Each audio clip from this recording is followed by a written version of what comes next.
Well, battery hens and broiler chickens live in torturous conditions, and it's just to provide us with cheap eggs and cheap meat.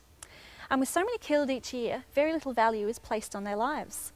Peter spoke to chicken crusader Patty Mark about her work rescuing these birds, and also we meet some of the wonderful characters that now share sanctuary with her. Well, now on Animals Matter, let's talk about some animals that really matter. And they, however, would have to rank probably amongst the most abused, neglected, overlooked and exploited animals on the face of the planet. And we're going to talk about battery hens and broiler chickens. And we're going to do that with the President of Animal Liberation Victoria, the lovely Patty Mark, who's with us today. And thank you for joining Animals Matter, Patty. Thank you, Peter. It's lovely to be here. Fantastic to see you and George. Now, George is a broiler chicken. Yes, we rescued George approximately 6 months ago. He's only just 6 months of age, but you'll see how huge he is. He's a very special boy. Patty, could we start by differentiating between battery hens and broiler chickens? Because they're two entirely different species of bird, virtually, aren't they? Yeah, sure. First I'll say most people, they think when they eat a chicken that they're eating a battery hen, those birds that are kept tightly confined in battery cages, but that's not the case at all. They're a total different strain of birds, and the birds that people are eating are George. And but they kill the broiler chickens when they're only 7-8 weeks of age. They're still babies, they still have blue eyes, and they chirp. His comb, for instance, would have only been tiny when they killed the majority. Now, as you said, Peter, the broiler chicken is the most abused animal in the world. The World Health Organization, the figures for this number of animals slaughtered yearly for food production globally for human beings is 53 billion animals. And of those 53 billion animals, 51 billion are chickens. And in Australia, Peter, for instance, in 1950, there were 3 million chickens in production in the whole of Australia. Now there's 419 million. It's just increasing enormously, and so more people are eating more and more chicken. There's like 35 kilos a year per Australian. So, Patty, in those 6 to 7 weeks, what sort of an existence is it for those broiler chickens? Horrible, horrible conditions. Our rescue teams, we've been doing a year-long investigation at one of the largest broiler sheds near Melbourne. It's only about 40 minutes from the heart of Melbourne. It's still being built, this farm, but there's 4 sheds currently in production. There's 40,000 birds in each shed. And they put them in as day olds, and they start taking them out at 5 to 6 weeks, and then the shed's totally depopulated.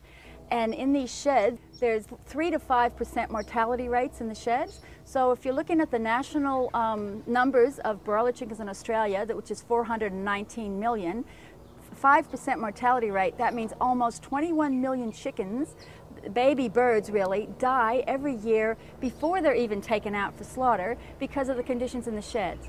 If I were a meat-eating person, I would be listening to what you're saying, Patty, thinking, I don't think I want to eat that meat. It doesn't sound very healthy. No, and if you go in these sheds, our rescue teams go in these sheds on a regular basis. We've just finished a year investigation at a big poultry breeding farm near Melbourne, and we go in and we're sick. We're in those sheds. The most I've been in is an hour and a half, and we come out. Some of us have to go to the doctor. You have burning eyes, tight chest, headaches, nausea. You're actually sick if you're in there even an hour, yet these baby birds live in there 24 hours a day. Okay, well, let's talk about battery hens now, Patty.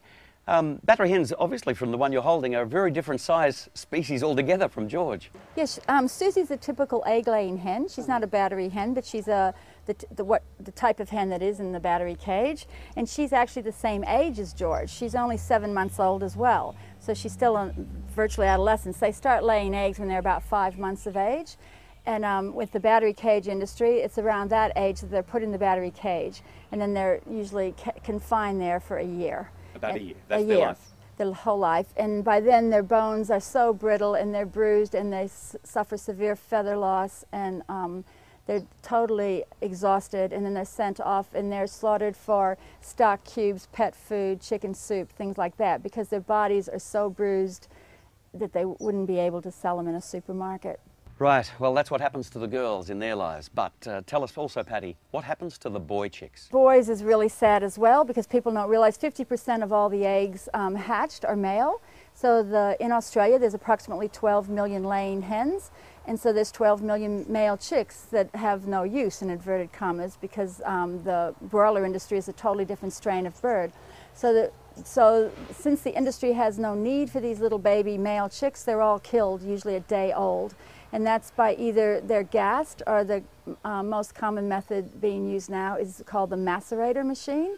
So when these, I've talked to people in the industry who have performed this, they stand there for their whole working day.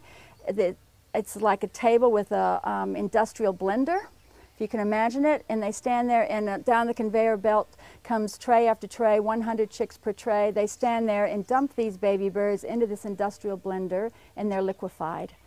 It's just incomprehensible. Well, Patty, we've learned about the abuse suffered by broiler chickens and battery hens. It's something I think that the general public are just not really aware of. No, they're not, because I think our school children, Casey, I think our school children would know more about lions and tigers than they would about chickens and pigs, because in common modern day farming, all the animals, okay, sorry, I think she wants to get down. You want to go do some scratching in the soil.